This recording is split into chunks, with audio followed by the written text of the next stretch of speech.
Hi friends, welcome to my channel. మా channel కనుక ఎవరైనా సబ్స్క్రైబ్ చేసుకోకపోతే దయచేసి సబ్స్క్రైబ్ చేసుకోండి. నా వీడియో నచ్చితే లైక్ చేయండి. ఈ వీడియో సంబంధించి ఫుల్ వీడియో అయితే మన ఛానల్లో ఉందండి. ఇది మన కోనసీమ షిరిడిగా కొలిచిన వారి కొంగు బంగారంలో పూజలు అందుకుంటున్నటువంటి కొత్తపేట శ్రీ షిరిడి సాయిబాబా వారి ఆలయం అండి. చాలా బాగుంటుందండి. ఆలయం అయితే చాలా అద్భుతంగా ఉంటుంది. ఇక్కడ మనకి దత్తాత్రేయ స్వామి వారు, సాయిబాబా వారు, మనకి శ్రీవల్లభులు, ఇంకా చాలామంది అనేక మంది గురుదేవులు దర్శనం కూడా మనకు కలుగుతుందండి. ఇదిగోండి, ఇదైతే దత్తాత్రేయ స్వామివారి ఆలయము.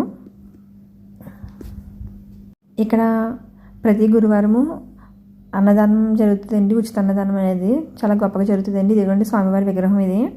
అలాగే ప్రతి ఆదివారము కూడా మనకి సాయంత్రం 4 గంటల నుంచి 7 గంటల వరకు ఉచితంగా వైద్యం కూడా చేస్తారంటండి. మెడిసిన్స్ కూడా ఫ్రీగానే ఇస్తారంట. ఎవరైనా యూజ్ చేసుకుంటే ఏమో అని చెప్పి ఇన్ఫర్మేషన్ అయితే ఇస్తున్నానండి నేను. థ్యాంక్ యూ అండి.